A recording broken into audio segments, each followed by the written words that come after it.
Hello and welcome back to mymetaverseminute.com, your place for the latest news, views and opinions from the metaverse. Now today's episode is brought to you by Cloud Wars Expo, running June 28th to 30th at the Moscone Center in San Francisco. I will be there leading tracks and sessions alongside Bob Evans, founder of Cloud Wars, and the rest of my Acceleration Economy analyst colleagues. You can join me there. Just head to cloudwarsexpo.com to find out more.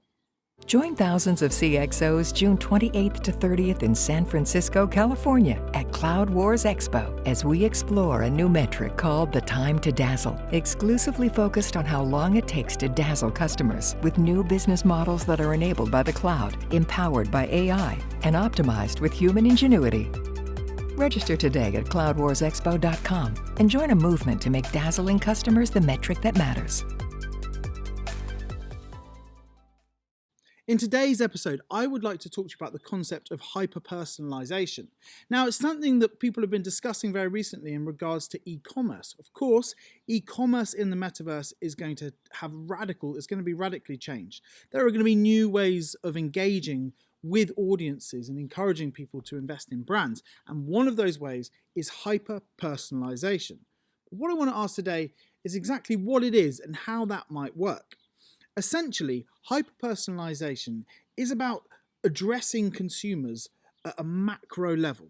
It's about looking not just at demographics like age, gender, and things like that. It's looking at really specific personality traits.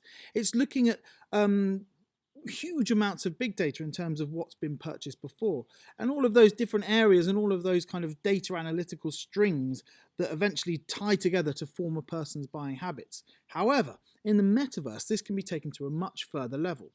For example, hyper-personalization in a store might come in the form of an avatar, knowing all of this information and actually conversing directly with the customer's own avatar. So having a very much personal approach, but a very much personalized approach using a huge swathe of data.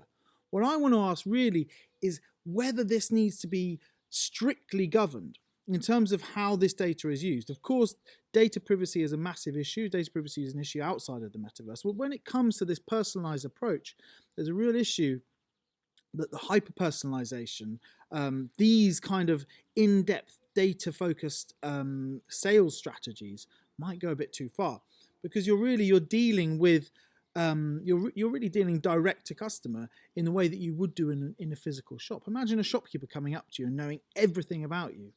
I think there needs to be some kind of regulation in terms of how much information people give away. Of course, we already have the compliance guidelines for GDPR and the California Data Protection Act and many others. However, I think in terms of selling directly to people, there really needs to be another way of thinking about how we use this hyper-personalization model within a metaverse space, because it could be damaging, because people may not realize how much information they've given away. And when it's formulated in the form of an avatar talking directly to you, it might be difficult to say no. And in my book, that's pushy sales. And I'm sure many people don't want to go down that direction. So yeah, my question to you guys today is, how will we look at hyper-personalization methods in the metaverse? And is it something that we should already address outside of the metaverse before bringing it in? Is it something we need to deal with now before attempting to segue it into metaverse spaces? Until next time, stay tuned and stay curious.